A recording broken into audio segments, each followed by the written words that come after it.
Salut les amis, voilà, je reviens vers vous aujourd'hui parce que j'ai encore un partage que je viens de vivre à l'instant. Avec Dieu, on s'ennuie jamais, hein. Donc, j'ai fait ma petite sieste après la cure et là, je me dis, bon, comme ça a l'air d'aller la météo, je vais peut-être sortir et marcher. Et généralement, je prends toujours la piste cyclable, hein. Et là, je suis à Morsbrunn, donc je viens de partir et j'ai été retenu. Voilà. Alors je vous raconte ce qui s'est passé, c'est que je vois une demoiselle de l'âge de ma fille à peu près, et elle était le capot, non pas le capot ouvert, un jeune homme était garé devant elle, et il avait son capot ouvert et il avait les pinces dehors pour brancher son véhicule sur le véhicule de la jeune fille. Et Et du coup, il m'appelle et il me dit, vous savez comment faire? Je dis, bah non, je suis comme vous, hein, j'ai jamais fait. Mais bon, je peux vous aider, je vais découvrir avec vous, quoi, on va apprendre ensemble. Et du coup, il n'arrive pas à démonter la boîte qui couvre sa batterie. Il était de bonne foi, hein. Du coup, la fille, elle est là, je dis, bah écoutez, ce qu'on peut faire, c'est qu'on la pousse, quoi.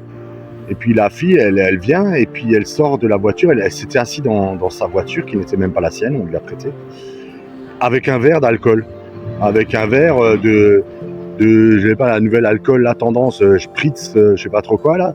Et elle avait ça dans la voiture. J'ai trouvé ça hallucinant. et du coup, je dis bon, elle a pas l'air très claire. Faudrait peut-être pas que la voiture démarre, quoi. Et comme je m'étais proposé de la pousser, le jeune homme aussi, du coup je me suis dit bon, Seigneur, là il faut que tu interviennes, quoi. Et du coup, on lui explique comment on démarre la voiture. Je vous passe les détails. Vous passez la deuxième et elle reste sur l'embrayage. Et quand on la pousse assez vite, on lui dit de tourner la clé pour démarrer. Bon, bref. Et là, du coup, elle s'assoit elle était assise dans le véhicule. Moi, je lui tiens la porte pour lui expliquer les choses puisqu'elle ne pouvait plus ouvrir la fenêtre. Donc elle me fait que de me répéter que c'est pas son véhicule et qu'elle doit aller travailler. Alors qu'elle venait de travailler là, un service complet dans un hôtel-restaurant. Je citerai pas le nom. Donc elle était dans cet état-là.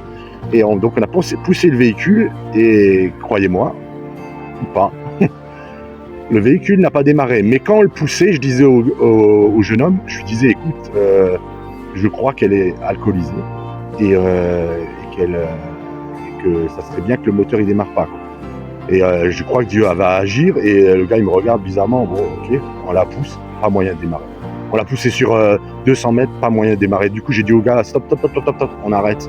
On la met sur le côté, on arrête. Elle a qu'à se débrouiller pour faire venir quelqu'un. Et toi tu vas rentrer.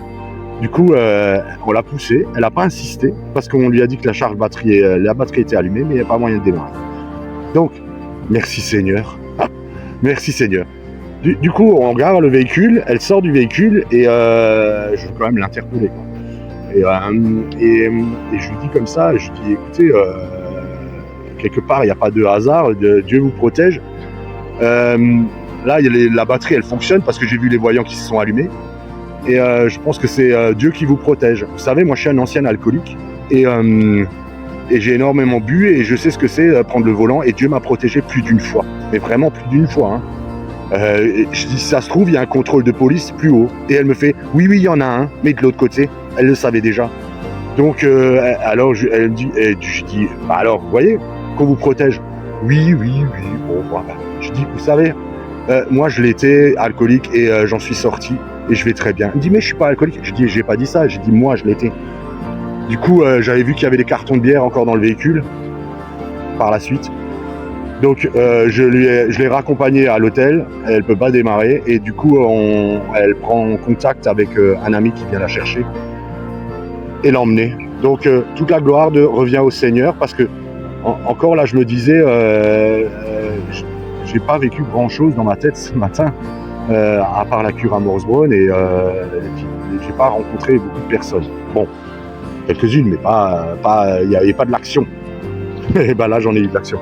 Donc le Seigneur est bon, il pourvoit à à sa gloire. Et on peut se réjouir de ça, et on peut se réjouir de ce qu'il a fait aujourd'hui, encore pour cette jeune fille, parce que je vous dis, elle avait l'âge de ma fille. Et j'ai béni encore le jeune homme qui est rentré soulagé, parce que lui, il était pas bien non plus, je l'ai remarqué, et je lui ai dit que voilà, c'était gentil qu'il se soit arrêté pour l'aider, et que c'était honorable de sa part de venir l'aider. Et je lui ai dit en partant, je lui ai dit, vous savez, il n'y a pas de hasard. Voilà.